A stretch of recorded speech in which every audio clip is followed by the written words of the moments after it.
ಇವತ್ತು ನನ್ನ ಮುಂದೆ ರಿಯಲ್ಮಿ ಅವರು ಹೊಸದಾಗಿ ಲಾಂಚ್ ಮಾಡ್ತಾ ಇರುವಂತ Realme 14X 5G smart phone ಇದೆ.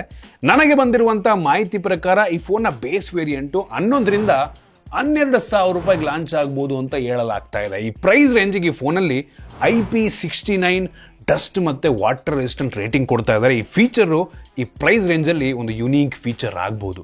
ನಾನಿವತ್ತು ಈ ಸ್ಮಾರ್ಟ್ ಫೋನ್ನ ಅನ್ಬಾಕ್ಸ್ ಮಾಡ್ತೀನಿ, ಯೂಸ್ ಮಾಡಿ ನನ್ನ ಎಕ್ಸ್ಪೀರಿಯನ್ಸ್ ನಿಮ್ಮ ಹತ್ರ ಶೇರ್ ಮಾಡ್ತೀನಿ. ಏನು ಚೆನ್ನಾಗಿದೆ, ಏನು ಚೆನ್ನಾಗಿಲ್ಲ, ಕಂಪ್ಲೀಟ್ ಮಾಹಿತಿಯನ್ನು ತಿಳಿಸ್ಕೊಡ್ತೀನಿ. ಹಾಯ್, ನಾನು Sandeep from tech in Kannada. ಈ ವಿಡಿಯೋ ಶುರು ಮಾಡೋದಕ್ಕಿಂತ ಮುಂಚೆ ನೀವು ನಮ್ಮ tech in Kannada YouTube channel subscribe ಮಾಡ್ಕೊಂಡಿಲ್ಲ ಅಂದರೆ ಈಗಲೇ ಸಬ್ಸ್ಕ್ರೈಬ್ ಮಾಡ್ಕೊಳ್ಳಿ ಮತ್ತು ಬೆಲ್ ಐಕಾನ್ ಕೂಡ ಕ್ಲಿಕ್ ಮಾಡ್ಬೋದು.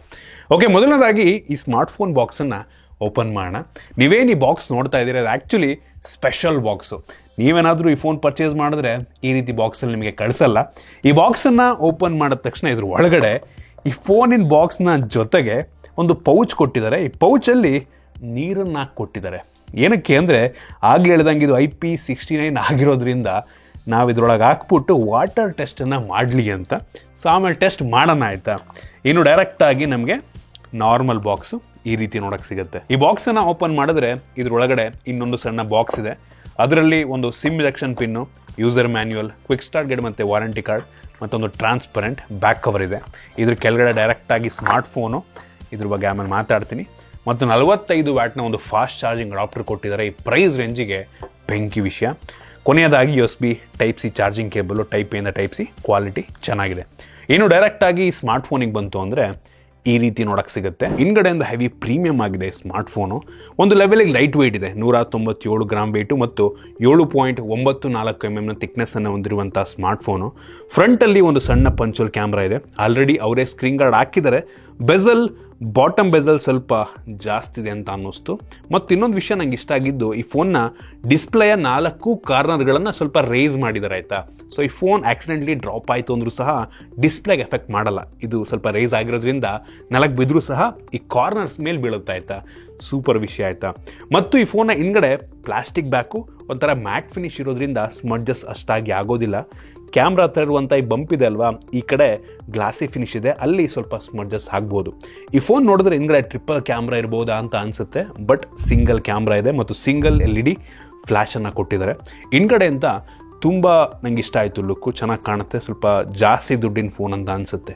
ಈ ಫೋನಲ್ಲಿ ಪ್ಲಾಸ್ಟಿಕ್ ಫ್ರೇಮ್ ಇದೆ, USB Type C ಪೋರ್ಟ್ ಇದೆ, ಹೆಡ್ಫೋನ್ ಜಾಕ್ ಕೊಟ್ಟಿಲ್ಲ ಮತ್ತು ಡೆಡಿಕೇಟೆಡ್ SD ಕಾರ್ಡ್ ಸ್ಲಾಟ್ ಕೂಡ ಇಲ್ಲ. ಹೈಬ್ರಿಡ್ ಸಿಮ್ ಸ್ಲಾಟು, 2 ಸಿಮ್ ಅಥವಾ 1 ಸಿಮ್ 1 SD ಕಾರ್ಡ್ ನೀವು ಹಾಕೊಬೋದು. ಈ ಫೋನಲ್ಲಿ side mounted finger print sensor ಕೊಟ್ಟಿದ್ದಾರೆ. ಸೊ ಕನ್ವೀನಿಯೆಂಟ್ ಆಗಿರುತ್ತೆ ಮತ್ತು ಮಿಲಿಟರಿ ಗ್ರೇಡ್ ಸರ್ಟಿಫಿಕೇಷನ್ ಸಹ ಇದೆ ಆಯಿತಾ. ಸೊ ಬಿದ್ದರೂ ಸಹ ಆಕ್ಸಿಡೆಂಟ್ಲಿ ಹಂಗಂತ ತೆಗೆದು ಎಸ್ಬಿಟ್ಬೇಡಿ, ನೆಲಕ್ಕೆ ಹೋಗಿ ಹಾಕೊಂಡ್ಬಿಡುತ್ತೆ.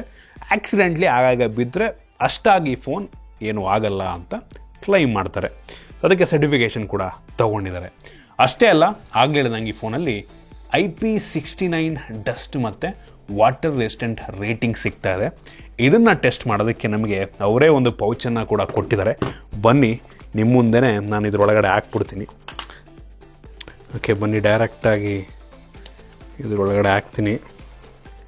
ಫುಲ್ ಕವರ್ ಆಗಿಲ್ಲ, ಬಟ್ ಸ್ಟಿಲ್ ಕೆಲಸವನ್ನು ಮಾಡ್ತಾ ಇದೆ. ಇಲ್ಲ ಪ್ಲೇ ಮಾಡ್ಬೋದಾ ನಾನು? ನೀರು ಹೊರಗಡೆ ಬಂದು ವರ್ಕ್ ಮಾಡ್ಬೋದಾ?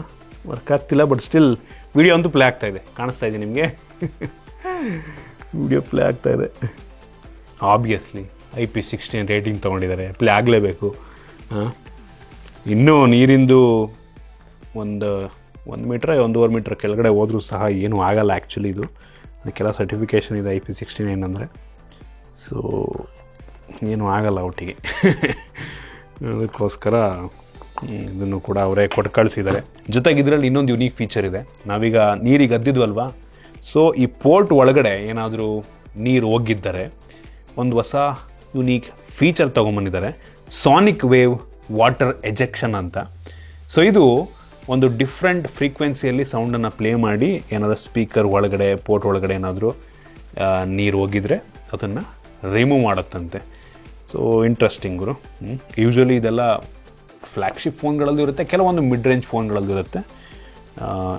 ಇವರು 12,000 ರೇಂಜ್ ಫೋನಲ್ಲೂ ಕೂಡ ತೊಗೊಂಬಂದಿದ್ದಾರೆ. ಒಳ್ಳೆಯ ವಿಷಯ.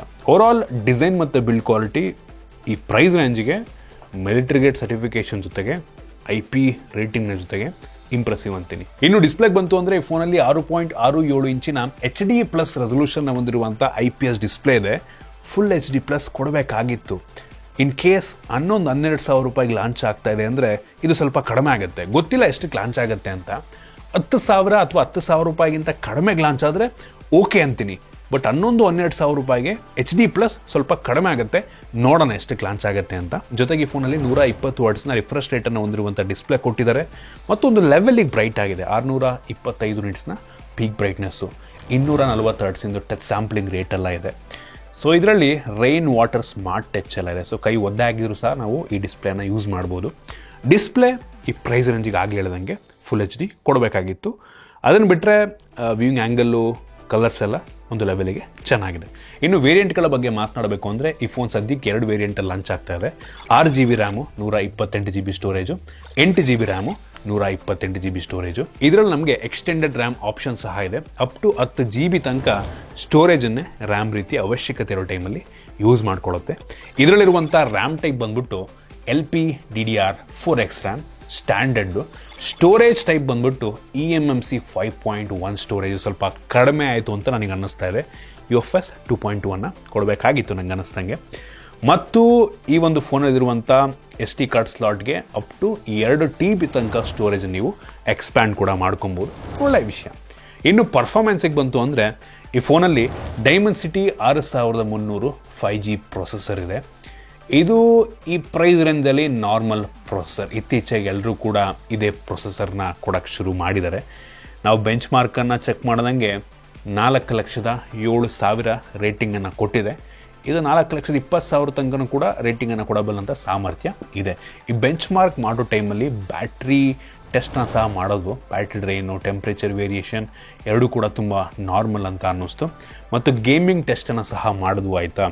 ಇದು ಹೆವಿ ಗೇಮರ್ಸ್ಗಳಿಗಲ್ಲ, ಸ್ಮೂತ್ ಪ್ಲಸ್ ಅಲ್ಟ್ರಾ ಗ್ರಾಫಿಕಲ್ಲಿ ನೀವು BGMI ಆಡ್ಬೋದು. ಇದು ಒಂದು ಲೆವೆಲಿಗೆ ಸ್ಮೂತ್ ಗೇಮ್ ಪ್ಲೇನ ಕೊಡುತ್ತೆ. ಹೈಯೆಸ್ಟ್ ಅಂತ ಅಂದರೆ HD ಪ್ಲಸ್ ಹೈ ಗ್ರಾಫಿಕ್ ತನಕ ಹೋಗುತ್ತೆ. ಇದು ನಿಮಗೆ ಲ್ಯಾಗಿ ಫೀಲ್ ಇರುತ್ತೆ. ಆಬ್ವಿಯಸ್ಲಿ ಹೈಯರ್ ಗ್ರಾಫಿಕ್ ಹಾಕ್ಕೊಂಡ್ರೆ ನಿಮಗೆ ಅಷ್ಟೊಂದು ಆಡೋದು ಸ್ಮೂತ್ ಅನಿಸಲ್ಲ. ಸೊ ಎಲ್ಲ ಗೇಮ್ಗಳನ್ನ ಒಂದು ಲೆವೆಲಿಗೆ ಮಿಡ್ ಸೆಟ್ಟಿಂಗಲ್ಲಿ ಆಡ್ಕೊಬೋದು. ಬಟ್ ಹೆವಿ ಗೇಮರ್ಸ್ಗಳಿಗೆ ಈ ಪ್ರೊಸೆಸರ್ ಅಲ್ಲ ಆಯಿತಾ. ಡೇ ಟು ಡೇ ಟಾಸ್ಕ್ ಮಾಡೋದಕ್ಕೆ ತೊಂದರೆ ಆಗೋದಿಲ್ಲ. ಈ ಪ್ರೈಸ್ ರೇಂಜಿಗೆ ಎಲ್ಲರೂ ಕೊಡುವಂಥ ಪ್ರೊಸೆಸರ್ನೇ ಕೊಟ್ಟಿದ್ದಾರೆ. ಓಕೆ ಅಂತೀನಿ ಆಯಿತಾ. ಇನ್ನು ಕ್ಯಾಮ್ರಾಗೆ ಬಂತು ಅಂದರೆ ರೇರಲ್ಲಿ ಒಂದೇ ಒಂದು ಕ್ಯಾಮ್ರಾ ಇದೆ. 50 ಮೆಗಾಪಿಕ್ಸೆಲಿಂದ f1.8 ಅಪರ್ಚರ್ನ ಹೊಂದಿರುವಂಥ AI ಕ್ಯಾಮ್ರಾ ಅಂತೆ. ಇದು ತೆಗೆಯುವಂಥ ಫೋಟೋ ಚೆನ್ನಾಗಿದೆ. ಈ ಪ್ರೈಸ್ ರೇಂಜಿಗೆ ಡೀಸೆಂಟ್ ಅಂತೀನಿ. ಯಾವ ಫೋನ್ ತೊಗೊಂಡ್ರೂ ಯಾವ ಕ್ವಾಲಿಟಿ ಸಿಗುತ್ತೆ ನಿಮಗೂ ಇದು ಕೂಡ ಹಂಗೆ ಇದೆ. ಏನೋ ಫುಲ್ ಅನ್ಬಿಲೀವಬಲ್ ಅಂತ ನನಗೆ ಅನ್ನಿಸ್ಲಿಲ್ಲ. ಚೆನ್ನಾಗಿದೆ ಕ್ವಾಲಿಟಿ.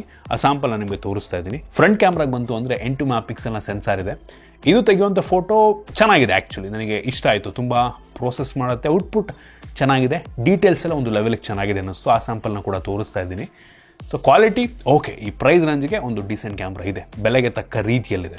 ವಿಡಿಯೋಗ್ರಫಿಗೆ ಬಂತು ಅಂದರೆ ಫ್ರಂಟು ಮತ್ತು ಬ್ಯಾಕ್ ಎರಡು ಸಹ ಫುಲ್ HD 30 FPS ವಿಡಿಯೋ ರೆಕಾರ್ಡಿಂಗನ್ನು ಮಾಡುತ್ತೆ. ಓಕೆ ಅಂತೀನಿ. ಆ ಕ್ವಾಲಿಟಿನೂ ಪರವಾಗಿಲ್ಲ. ಅದರ ಸ್ಯಾಂಪಲ್ನ ಕೂಡ ನಾನು ನಿಮಗೆ ತೋರಿಸ್ತಾ ಇದ್ದೀನಿ. Camera okay.